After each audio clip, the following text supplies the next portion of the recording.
That is why I say, in our administration, we will stop the rise in prices, stop the rise in taxes, and have prosperity without inflation. What we need are not more people on welfare rolls, but more people on payrolls in the United States. I believe we should enlist private enterprise, which will produce progress, not promises, in solving the problems of America. America is in trouble today not because her people have failed, but because her leaders have failed. What America needs are leaders to match the greatness of her people. Who is the one man who has the experience and the qualifications to lead America in these troubled, dangerous times? Nixon's the one.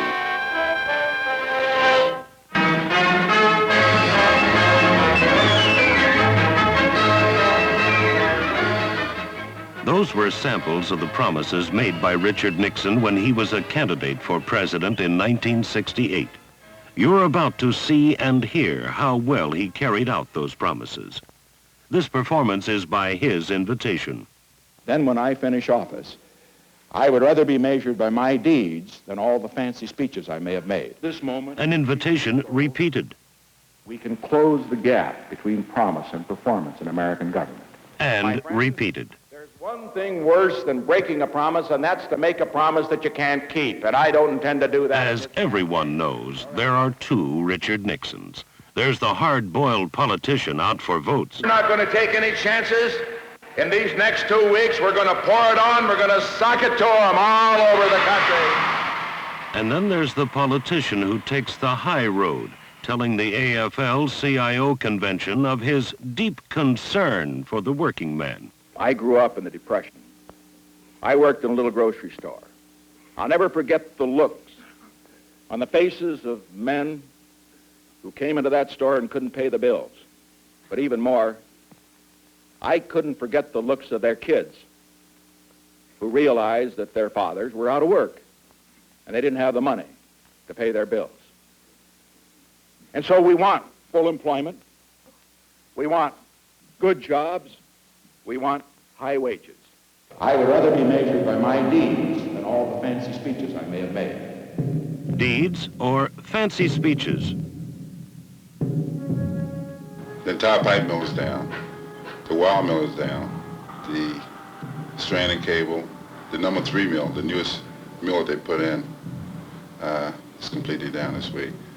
And between the 2 mills alone, it's about 600 employees involved being laid off. They're laying him off. They're either going to lay him off or break him back, and man's got 3 kids, and I just feel sorry for him. But if they get him, then they might come in, and next time I might be laid off. You never know.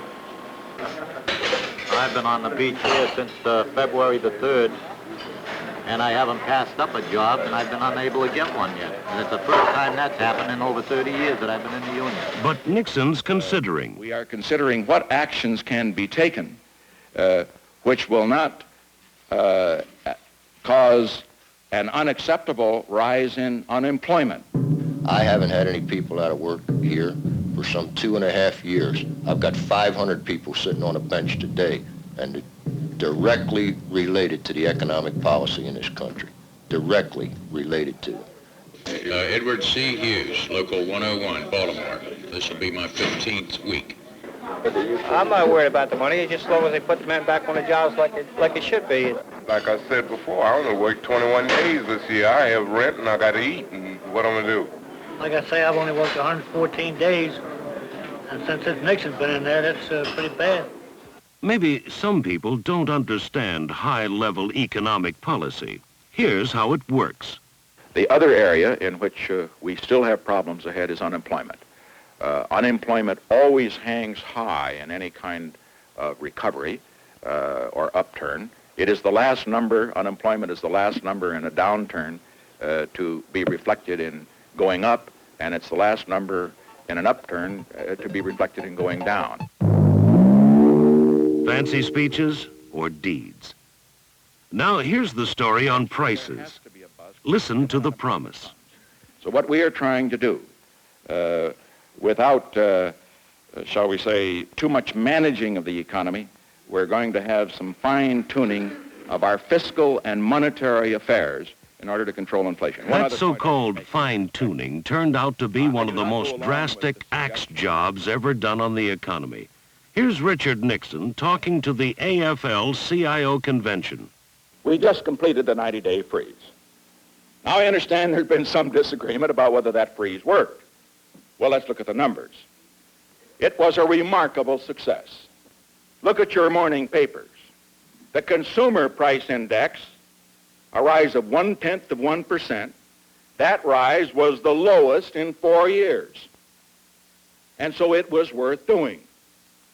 And if you don't think so, go home and ask your wives who go to the groceries. Go home and ask others. Richard Nixon tried to make a big deal out of his appearance at the AFL-CIO convention. The facts came later.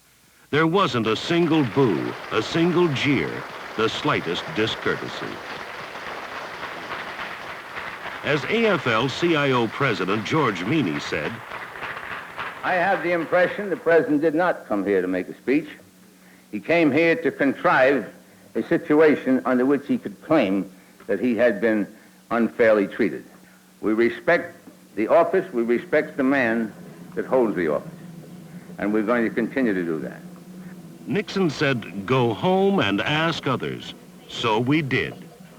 In her grocery shopping, her and I was there just last Thursday, and everything we had picked up went up from the last 3 weeks has been going up. A penny here and a penny there. We have seen it in our weekly food bill. We've got high prices and low wages, that's all I can say.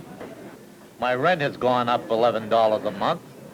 I can't afford to buy the food that I want to buy in the stores. They're going up. Things that we were paying cheaper for now is going up 3-4 cents, and you buy a loaf of bread and a quart of milk and you get spent over $1 already.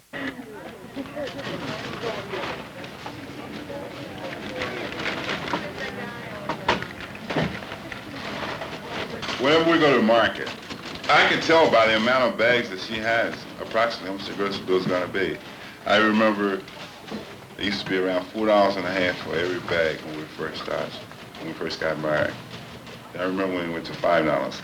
And now, whenever every bag she has, I can figure that my grocery bill is going to be about $6 to $6.50. It's in that category. More jobs, more income, more profits. It's just us working people that have to do all the suffering to figure out how we're going to meet ends, whether we can go out and buy a head of lettuce for 69 cents or do without.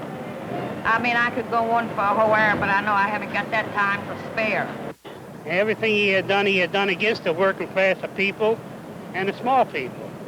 And not only the union people, the non-union people is being affected more so just as the union people.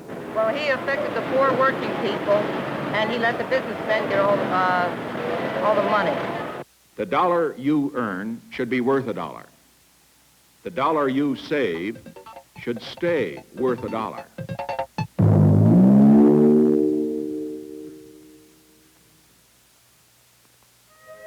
I see the face of a child. What his color is, what his ancestry is, doesn't matter. He is everything we have ever hoped to be and everything we dare to dream to be. This child must not have his dream become a living nightmare of poverty, neglect, and despair.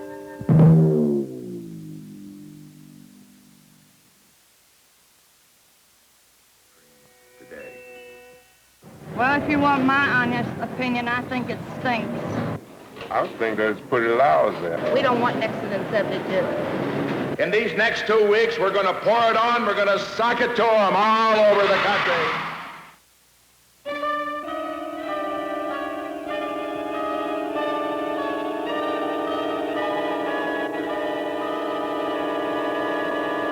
I pledge to you, the wave of crime is not going to be the wave of the future in America.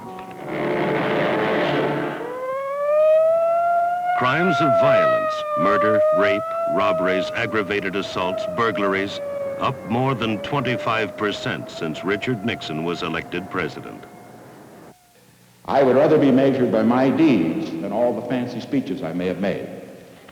He's coming up with all kind of tax and arrangements that nobody knows the ins and outs of, and all this, in my opinion, is intended to take away the focus of the American people from what's happening here at home. Look at the record. Unemployment, less than 3.5% when Nixon took office. In 1972, over 6%, up 100%.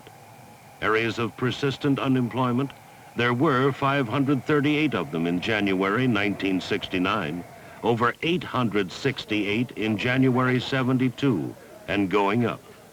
Prices, a 16% increase in 3 years and still going up. But wages, frozen. Crime, you heard the figures. Crimes of violence up 25% since Richard Nixon became president. Industrial production, farm prices, foreign policy, you name it. Promise and the performance march in opposite directions. The danger is, as President George Meany has said, the man in the White House never says it's my fault. No politician ever says it's his fault. It demands a scapegoat. And we have no doubt as to who that scapegoat will be. And we can expect anti-strike edicts and injunction and all the other harassment that have been the lot of labor in the authoritarian countries in recent history. We must therefore stand united as never before. I've worked 21 days this year. It's good for the big corporations, but it's not any good for the working people. I think it's all for business and sell big business. The hell with the working man. That's the way I look at it. He can't do it like the rich kid. Have a ball, go out all night, and go to school during the day and then do his studying. My boy has to work part-time so he can get the education he wants. So what do we do? What do you do? First of all, remember there's an election this fall. Nixon in 1968 was elected with less than half the vote because some people were fooled into throwing their votes away. Other people, nearly a third of them, didn't vote. What are you going to do? Here are some things you can do. You can register. You can get other people to register and to vote. You can contribute your $2 to COPE. You can get other people to contribute to COPE. You can get your local union COPE into high gear, working on registration, talking up the issues, collecting COPE contributions, getting ready for Election Day. You can be active in politics, volunteering your services to COPE, and through COPE to COPE-endorsed candidates. You, we, all of us have built our unions over the years, and we've learned over the years that if we don't protect our unions at the ballot box, the protection unions give us will be taken away. We know how to work in politics. We need to use that knowledge. Richard Nixon has asked us to judge him by his deeds, by his performance. Let him judge us the same way. Let him judge us by the way we build COPE, by the way we work in politics, by the way we vote on Election Day. America is a big country, a great country, great enough to give to all people, black, white, male, female, young, old, everybody, great enough to give all of us hope, opportunities, a chance to move ahead, to get going again. And that's what this year is all about.